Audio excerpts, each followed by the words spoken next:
Bienvenue sur Horizon Historique sur YouTube, la chaîne qui fait revivre les personnages les plus marquants de l'histoire en moins de 5 minutes.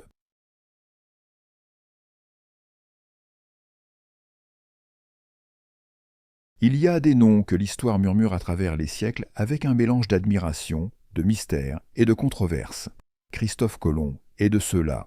Né entre le 25 août et le 31 octobre 1451, dans la ville portuaire de Gênes, en Italie, il grandit au bord de la Méditerranée, bercé par les récits des marins et les vents salés venus du large. Son père, Domenico Colombo, était un modeste tisserand, et sa mère, Susanna Fontanarossa, veillait sur la famille. Rien ne prédestinait vraiment le jeune Christophe à changer le cours du monde. Et pourtant, le destin, ce grand tisseur de surprises, allait placer en lui une foi inébranlable dans les secrets que recèle l'horizon. Très tôt, il prend la mer. Vers l'âge de 14 ans, il embarque sur des navires marchands. Il découvre les côtes du Portugal, de l'Afrique, de l'Angleterre et se forge une connaissance rare de la navigation. Mais plus que tout, une idée étrange et puissante l'habite. Rejoindre les richesses de l'Orient, non pas en contournant l'Afrique, comme les Portugais l'envisagent, mais en traversant l'Atlantique. Pour beaucoup, il est fou. Pour lui, c'est une révélation. Il croit, avec une conviction quasi mystique, que la Terre est plus petite qu'on ne le pense, et qu'un passage vers l'Asie l'attend à l'ouest, caché dans le bleu profond de l'océan. Pendant des années, il cherche des mécènes. Le roi du Portugal refuse. Il tente sa chance auprès des rois catholiques d'Espagne, Isabelle de Castille et Ferdinand d'Aragon. Après bien des hésitations, ils acceptent. En avril 1492, il signe les capitulations de Santa Fe, accordant à Colomb le titre d'amiral de la mer Océane, le droit de gouverner les nouvelles terres qu'il découvrira, et une part des richesses à venir. Le 3 août 1492, 3 navires quittent le port de Palos de la Frontera, la Santa Maria, la Pinta et la Niña. Ils s'enfoncent dans l'inconnu, guidés par un homme dont la foi défie les peurs du monde. Après plus de 2 mois en mer, alors que l'équipage songe à la mutinerie, une lumière apparaît dans la nuit du 11 octobre. À l'aube du 12 octobre 1492, la Terre est en vue. Colomb a atteint ce qu'il pense être l'Asie, mais qui est en réalité une île des Bahamas que les autochtones appellent Guanahani. Ils la baptisent San Salvador. Le monde vient de basculer. Par cette traversée, l'Europe entre en contact direct avec un continent jusque-là inconnu pour elle, l'Amérique.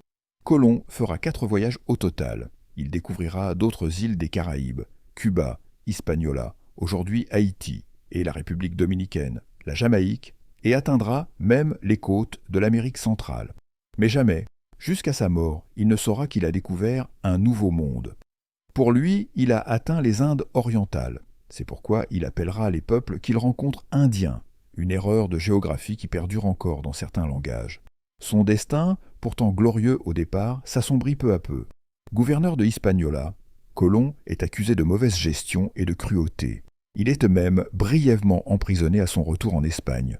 Les dernières années de sa vie sont marquées par l'amertume. Il sent que son rêve a été volé, que d'autres profitent de sa découverte.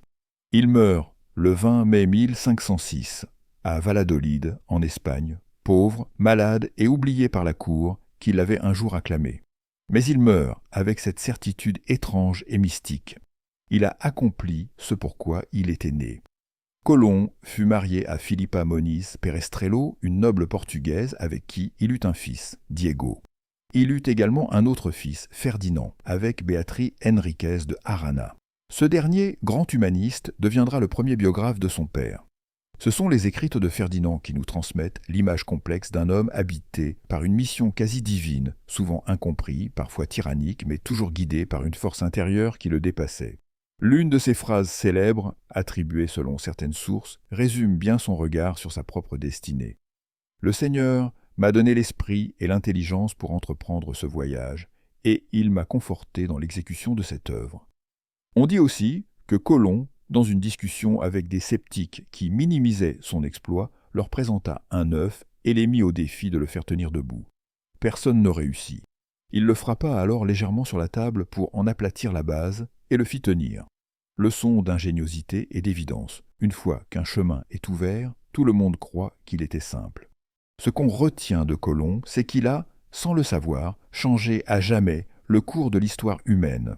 Son voyage inaugure une époque de grandes découvertes, mais aussi de conquêtes, de douleurs et de bouleversements profonds pour les peuples autochtones des Amériques. Son nom est à la fois synonyme d'exploration et de controverse. Il incarne la rencontre, brutale et fascinante, entre deux mondes. Certains le voient en héros, d'autres en symbole d'un passé douloureux. Mais tous reconnaissent qu'il fut l'un de ces êtres qui un jour ont osé croire qu'au-delà des cartes existait encore de l'inconnu. Christophe Colomb est aujourd'hui une figure ambivalente, entre la lumière d'un rêve audacieux et les ombres de ses conséquences. Mais son histoire reste celle d'un homme qui regarda l'océan et y vit une promesse. Une promesse si forte qu'il osa tout pour la suivre.